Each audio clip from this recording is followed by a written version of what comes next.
Hello friends, स्वागत है आपका सोनिया टीचिंग क्लासेस में। आई होप आप सब स्वस्थ और मस्त होंगे। तो चलिए स्टार्ट करते हैं आज के सेशन को।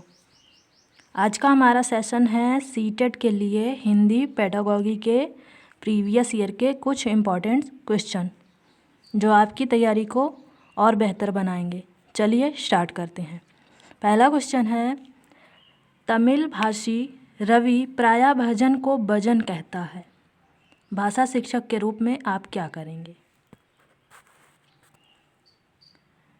रवि को उसकी त्रुटि के लिए डांटेंगे। तमिल और हिंदी भाषा का तुलनात्मक अध्ययन करते हुए महाप्राण ध्वनियों से युक्त भाषिक सामग्री का प्रयोग करेंगे। रवि को बताएंगे कि सही शब्द भजन है। भजन शब्द का बार बार उच्चारण करवाएंगे। तमिल भाषी रवि प्रायः भजन को भजन कहता है। भाषा शिक्षक के रूप में आप क्या करेंगे? तमिल और हिंदी भाषा का तुलनात्मक अध्ययन करते हुए महाप्राण ध्वनियों से युक्त भाषिक सामग्री का प्रयोग करेंगे। तो हमारा आंसर बी सही है।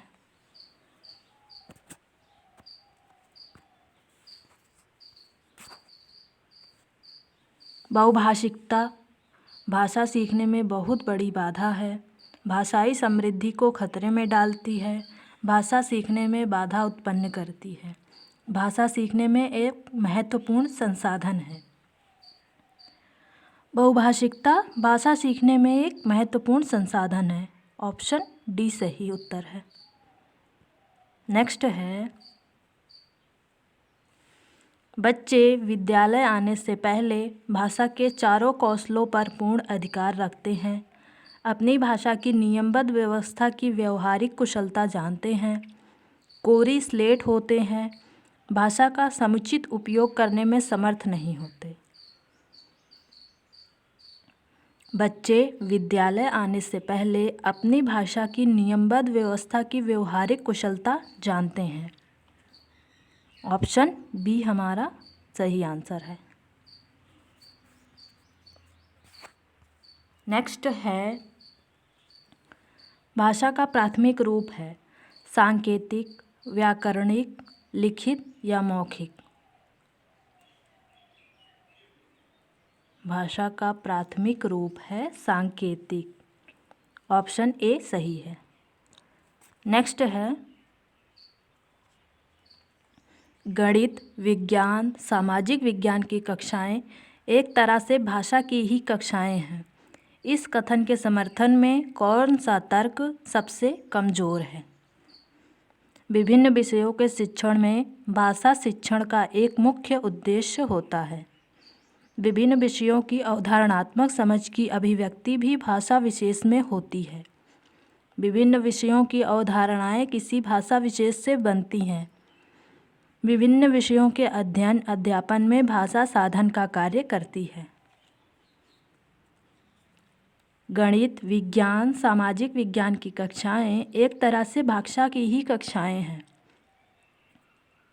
इस कथन के समर्थन में सबसे कमज़ोर तर्क है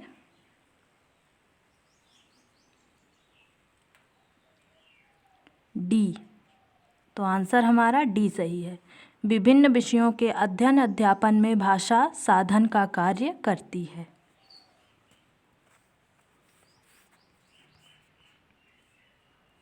उपचारात्मक शिक्षण किस प्रकार का कार्य करता है?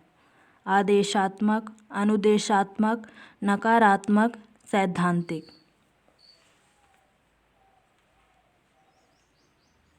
उपचारात्मक शिक्षण अनुदेशात्मक कार्य करता है। ऑप्शन बी सही है, यानी निर्देश देता है।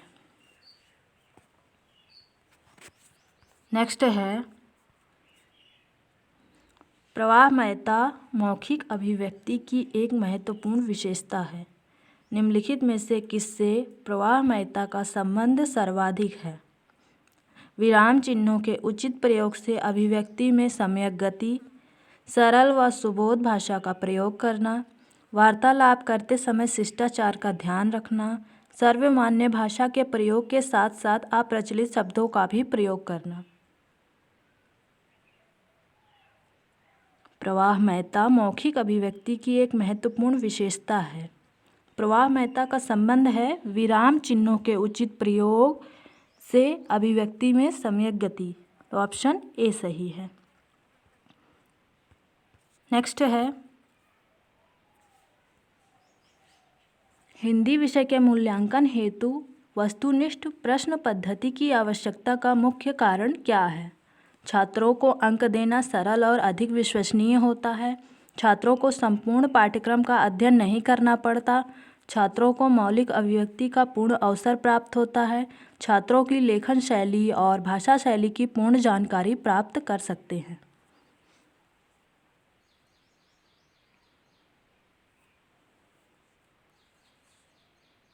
हिंदी विषय के मूल्यांकन हेतु वस्तुनिष्ठ प्रश्न पद्धति की आवश्यकता का मुख्य कारण है छात्रों को अंक देना सरल और अधिक विश्वसनीय होता है।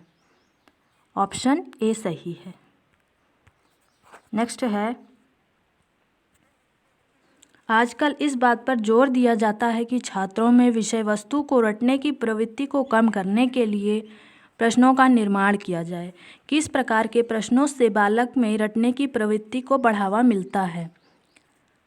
अति लघु उत्तरीय प्रश्न, वस्तुनिष्ठ प्रश्न, निबंधात्मक प्रश्न या वैकल्पिक प्रश्न।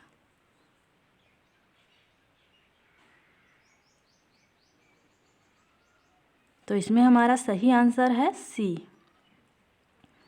निबंधात्मक प्रश्न से बालकों को रटने की प्रवृत्ति का बढ़ावा मिलता है।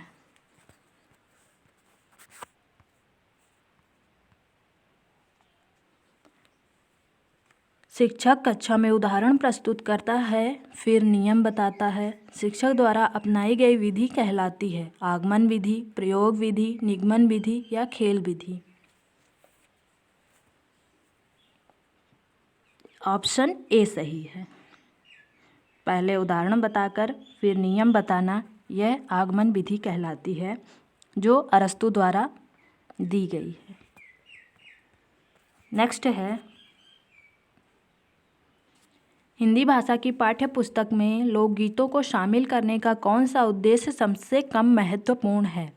लोकगीतों से संबद्ध राज्यों को जानकारी देना, लोकगीतों की रसानुभूति, लोकगीतों के माध्यम से भारत की सांस्कृतिक विशेषताओं से परिचित कराना, लोकगीतों की भाषिक विशेषताओं से परिचित होने का अवसर देना।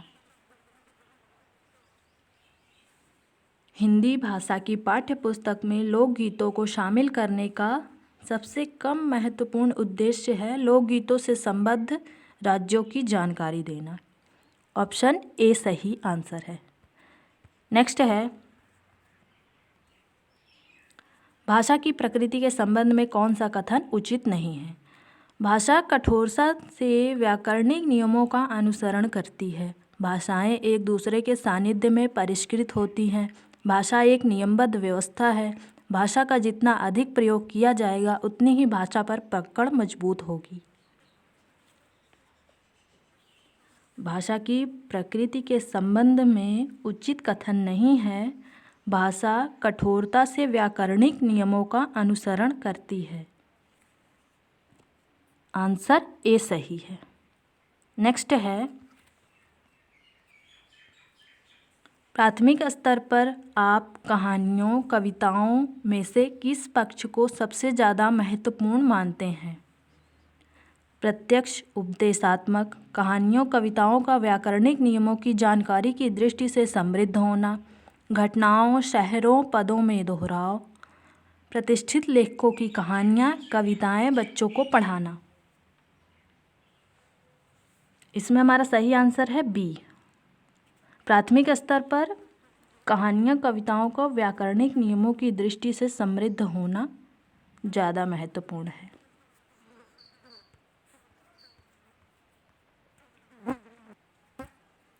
वाचन पठन जटिल अधिगम प्रक्रिया है जिसमें दृश्य श्रव्य सर्किट का मस्तिष्क के अधिगम केंद्र से संबंध निहित है। यह कथन किसका है? जीन पियाजे का, कैथरीन ओकानर का, स्किनर का या चोम्स्की का? यह कथन है कैथरीन ओकानर का। ऑप्शन बी सही है।